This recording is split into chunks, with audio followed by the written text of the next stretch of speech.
და ბოლო დისციპლინა ეს არის სოციოლოგია. სოციოლოგია არის ზუსტად ის მეცნიერება, ზუსტად ის დისციპლინა, რომლის შიგნითაც მოდერნულობის განხილვას, მოდერნულობის თემის, საკითხის განხილვას აბსოლუტურად ცენტრალური მნიშვნელობა ენიჭება. სოციოლოგია დაიბადა მოდერნულობასთან ერთად მე-19 საუკუნეში და ესეც გარკვეული აზრით აახლოვებს ამ დისციპლინას ამ ეპოქასთან. ტერმინის ავტორი სხვადასხვა სოციოლოგია შემოიტანა არის ოგიუსტ კონტი 1828 წელს მოხდა ეს, თუმცა მე-18 საუკუნეშიც მანამდეც ეს ტერმინი ერთხელ უკვე ყოფილა თურმე გამოგონებული, მაგრამ იმის გამო რომ ის ხელნაწერი რომელშიც პირველად მოხდა სიტყვის გამოგონება არ იქნა გამოქვეყნებული უკვე 100 წლების შემდეგ, ასე ვთქვათ, ავტორად კონტი მიიჩნევა, ფრანგი სოციოლოგი და ფრანგი მეცნიერი.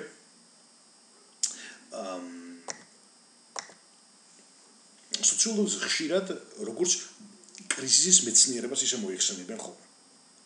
რატომ? იმიტომ რომ ის განსაკუთრებულად დიდ ყურადღებას უთმობს მოდერნულობის პრობლემურ და ჩრდილოვან მხარეებს. მაგრამ განსხვავებით ეკონომიკისაგან, რომელიც როგორც მეცნიერება არის პრინციპში ესეთი ტრიუმფალიზმის მეცნიერება, ხო? თუ ტრიუმფალიზმის დისციპლინა და ვარქოთ ასე. პროგრესის და ასე შემდეგ.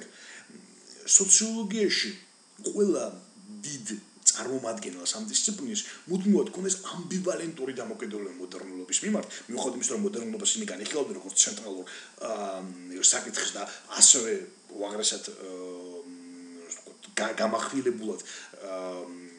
გამახვილებული ქონდათ მოდერნობის პოზიტიური მხარეების თავიანთი, ასე ვთქვათ, ყურადღება.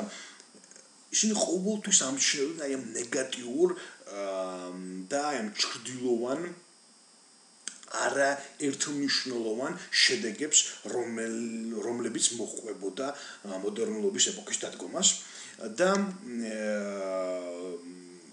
ეს ნამდვილად გამოარჩევს ამ დისციპლინას სხვა სოციალური მეცნიერებისგან. თუ შეიძლება სოციოლოგიაში მოინახოს პარადიგმა, რომელიც იქნებოდა საერთო თითქმის ყველა დიდი სოციოლოგიური თეორიისათვის, ეს იქნებოდა დიფერენციაციის ნებაზე აგებული პარადიგმა. და ეს ძალიან საინტერესო, იმიტომ რომ სოციოლოგიაში ჩვენ ხედავთ, როგორ უკავშირდება ერთმანეთს ერთი მხრივ მოდერნულობა და მეორე მხრივ დიფერენციაცია. ანუ ჩვენ მანამდე შევეცდეთ ეს დამოკავშირებინა ოღონდ სოციოლოგიის დისციპლინის მიღმა და ეხლა ჩვენ უკვე სოციოლოგიაში ვაკავშირებთ ამას, ანუ მოდერნულობა როგორც სოციოლოგიის ცენტრალური თემა და დიფერენციაცია როგორც სოციოლოგიისთვის ცენტრალური მიდგომა, თეორიული მიდგომა. ჩვენ მოგვიანებით კიდევ ვისაუბრებთ ამაზე. ის თეორეტიკოსებიც კი, რომლებისთვისაც დიფერენციაციის არ წარმოადგენს ცენტრალურ ცნებას საკუთარ თეორიაში, ისინიც კი იყენებენ დიფერენციაციას და მათაც კი აქვთ დიფერენციაციის საკუთარი კონცეფციები, იმიტომ რომ როგორც ჩანს მოდერნული საზოგადოების განხილვა დიფერენციაციის ცნების გარეშე არსობრივად არ გამოდის. სოციოლოგია დიფერენციაციას ორი განსხვავებული ასპექტით განიხილავს. პირველი ეს არის როლების დიფერენციაცია, როლური დიფერენციაცია. ეს ჯერ კიდევ ეკონომიკაში გაჩნდა ეს ფენომენი და შეამჩნიეს ეკონომიკაში მე-18 საუკუნის მეორე ნახევარში და საქმე ეხებოდა შრომის დანაწილებას. და იმ მოვლენას, რომ შრომის პროცესის კომპონენტებად დაშლა იძლეოდა ეფექტურობისა და ხარისხის არნახულ ზრდას. და შემდეგ უკვე ეს როლების დიფერენციაცია, რადგან როლების დიფერენციაცია გასაგებია, ხო? როცა შრომის პროცესი იშლება, ის იშლება რამდენიმე კომპონენტად და ამ კომპონენტს ასრულებს სხვადასხვა ადამიანი, რომელიც სხვადასხვა როლებს ასრულებს. შესაბამისად, ამიტომაც როლების დიფერენციაცია და ეს ეკონომიკის სფეროდან შინაგან გადავიდა სხვა სფეროებში და გახდა მოდერნული საზოგადოების ერთ-ერთი მახასიათებელი სოციოლოგიური თეორიაში. მაგრამ გარდა ამისა, კიდევ უფრო მნიშვნელოვანი და უფრო ფუნდამენტური, უფრო საფუძვლად მდებარე დიფერენციაციის სახე არის სისტემების დიფერენციაცია. მაგალითად, აქაც ეკონომიკის მაგალითი რომ მოვიყოლოთ, ეკონომიკური ქმედება სისტემის დიფერენციაციის კონტექსტში უკვე აღარ ითვალისწინებს რელიგიურ, ოჯახურ თუ სხვა პოლიტიკურ კავშირებს მაგალითად და ის თითქოს მხოლოდ საკუთარ ლოგიკას მიყვება და თითქოს მხოლოდ საკუთარ ლოგიკას ემორჩილება და ჩვენ ამის მაგალითებს უკვე შემდგომში ვნახავთ, როდესაც ვისაუბრებთ მარქსზე და როცა ვისაუბრებთ ზიმელზე. იგივე ხდება საზოგადოების სხვა სისტემებშიც. იგივე პოლიტიკაში, მეცნიერებაში, ხელოვნებაში, რელიგიაში. აი, მეცნიერება არის ყველაზე ნათელი მაგალითი ალბათ, იმიტომ რომ მეცნიერების ჩამოყალიბება, როგორც ავტონომიური, დიფერენცირებული სისტემის საზოგადოებაში უკავშირდება რას? იმის აღმოჩენას, რომ მეცნიერებას არ უნდა აინტერესებდეს მეცნიერების გარეთ მდებარე რაღაცა ფაქტორები. მეცნიერებას უნდა აინტერესებდეს მხოლოდ ჭეშმარიტება და ეს ჭეშმარიტება თუ კონფლიქტშია რელიგიურ დოგმასთან, ну რა ვქნათ. თუ ის კონფლიქტშია პოლიტიკურ ასე ვთქვათ, მართლობთან, ვერაფერს ვერ ვიზამთ. თუ ის კონფლიქტშია ეკონომიკურ მოგებასთან, ეს მეცნიერების საქმე არ არის. მეცნიერებას თავისი საქმე.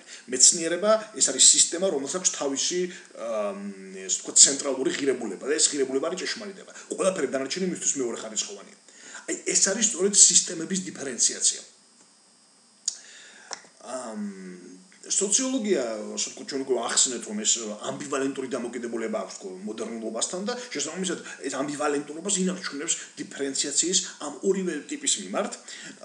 როლების დიფერენციაციასაც შეეხება. სოციოლოგია საშუალებულია, სოციოლოგიაში გაცნობიერებულია რაოდენ დიდად უწყობს ეს როლების დიფერენციაცია, როლური დიფერენციაცია, ზრდას ეფექტიანობის, ზრდას ხარისხის, მაგრამ ასევე სოციოლოგიაში მოხდა ზუსტად იმისი შენიშვნა, რომ ეს როლების დიფერენციაცია ასევე ინდივიდს სერიოზულ პრობლემას უქმნის, რადგან მას არ უტოვებს ისეთ ფუნქციას შრომის პროცესში, რომელსაც თავისთავადი ღირებულება ექნებოდა. თავისთავადი საზრისი ექნებოდა. გასაგებია, რომ როცა შრომის პროცესში შლილი კომპონენტებად ცალკეულ კომპონენტის თავისთავადი საზრისი არ აქვს.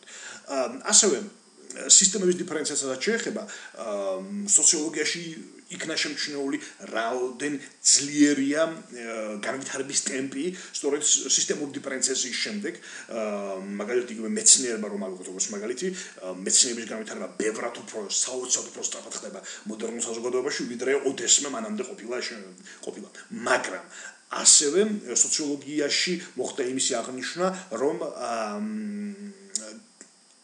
ამის შედეგად, ამ დიფერენციაციის შედეგად, სისტემური დიფერენციაციის შედეგად ქრება განცდა, რომელსაც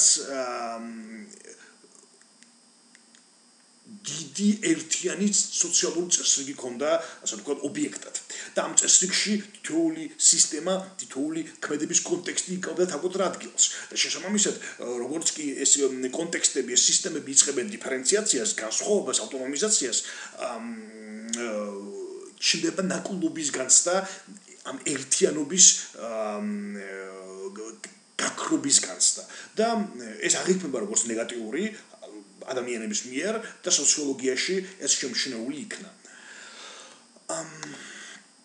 ახლა პრინციპში ჩვენ უკვე დავაკავშირეთ ჩვენი სათაურის ორი მთავარი ცნება ერთმანეთს სოციოლოგიის შიგნით და მე უბრალოდ წარმოგიდგენთ სალექციო კურსის მოკლე გეგმას, როგორც თქვენ ხვდებით, ეს გეგმა იქნება სხვა არაფერი თუ არა მიმდევრობა გარკვეული ავტორებისა და მათ თეორიების განხილვა. ჩვენ დავიწყებთ სამი წინამორბედით, ადამ სმითით, კარლ მარქსით და ჰერბერტ სპენსერით. ეს სამი სხვადასხვა თეორეტიკოსი და მათ სულ სხვადასხვა დამოკიდებულება აქვს დიფერენციაციის თეორიასთან, რომელსაც ჩვენ ნახავთ. ანუ უბრალოდ მათი გაერთიანება ერთად მოხდა სრული წმინდა ქრონოლოგიური პრინციპით და არა იმით, რომ მათ თეორიებს რაიმე ბევრი, ასე ვთქვათ, საერთო კონდეთ დიფერენციაციის თეორიასთან მიმართებაში. შემდეგ ჩვენ განვიხილავთ სამ კლასიკოს სოციოლოგიისა, ეს არის გეორგ ზიმელი, ეს არის ემილ დურქეიმი და ეს არის მაქს ვებერი. მათ შორის დურქეიმი და ვებერი, მაინც რომ მიიცოდეთ, ეს არის ესენი ავტორებია, რომელთა წაკითხვის გარეშე სოციოლოგი ვერ გახდები. ეს ანიშნავს ასე წაიკითხო სოციოლოგია ხლები აუცილებლად, მაგრამ ყოველ შემთხვევაში თუ არსებობს პროგრამა მინიმუმი, რომელიც სოციოლოგმა აუცილებლად უნდა წაიკითხოს, ეს ასე დურქეიმი და ვებერია და ბოლოს ჩვენ გადავალთ ორ თავარ ავტორზე ამ კურსის, რომელთაც დაეთმობათ ამ კურსის დიდი ნაწილი, ბევრად დიდი ნაწილი და დანარჩენებს, ეს არის ტალკოტ პარსონსი და ნიკლას ლუმანი. როგორც პარსონსი, ისე ლუმანი წარმოადგენს სისტემების თეორიას სოციოლოგიაში. ისინი გამორჩეულნები არიან ორი რაღაცით ჩვენი დღევანდელი მიზნებიდან გამომდინარე. პირველი რომ მათ შემოგთავაზეს უნივერსალური სოციალური თეორიები. უნივერსალური თეორიები სოციალურ მეცნიერებებში, ასეთ რამე ძალიან იშვიათად ხდება. ძალიან ცოტას აქვს ეს პრეტენზია, რომ უნივერსალური თეორია შემოგთავაზოს და კიდევ უფრო ცოტას აქვს შესაძლებლობა, რომ ეს უნივერსალური თეორია მეტნაკლებად დამაჯერებლად განახორციელოს ცხოვრებაში. და მეორე რაც არის საინტერესო, ის არის, რომ მათი უნივერსალური თეორიების ცენტრალურ ნაწილს წარმოადგენს დიფერენციაციის თეორია. როგორც პარსონსთან, ისე ლუმანთან, ლუმანი პარსონსის მოწაფე იყო სინამდვილეში. და ესეც დასაკურველია განაპირობებს იმ არჩევანს, რომ ისინი გახდნენ ზუსტად ჩვენი კურსის ცენტრალური ფიგურები და არავინმე სხვა. პარსონსი ამ შემთხვევაში საინტერესოა იმითაც, რომ ის არის დიდი სინთეზატორი მისი წინამორბედი სოციოლოგიური თეორიისა. ის შეეცადა დაპირისპირებული სკოლები სოციოლოგიური ერთმანეთთან და ტენდენციები ერთმანეთთან შეერიგებინა და ჰარმონიაში მოეყვანა. ნიკლას ლუმანი ბევრად სკეპტიკურად იყო განწყობილი სოციოლოგიური თეორიის ისტორიისადმი და ინსპირაციას სხვაგან ეძებდა, მაგალითად ისეთ დისციპლინებში როგორც არის კომუნიკაციის თეორია, ბიოლოგია, სისტემების თეორია. ასია თუ ისია, ორივე წარმოადგენს აბსოლუტურად ცენტრალურ ფიგურას უკანასკნელი ნახევარი საუკუნის სოციოლოგიის განვითარებაში და მათთვის ეს განსაკუთრებული ყურადღების დათმობა, რასაც ჩვენ ვაპირებთ, ნამდვილად გამართლებულია.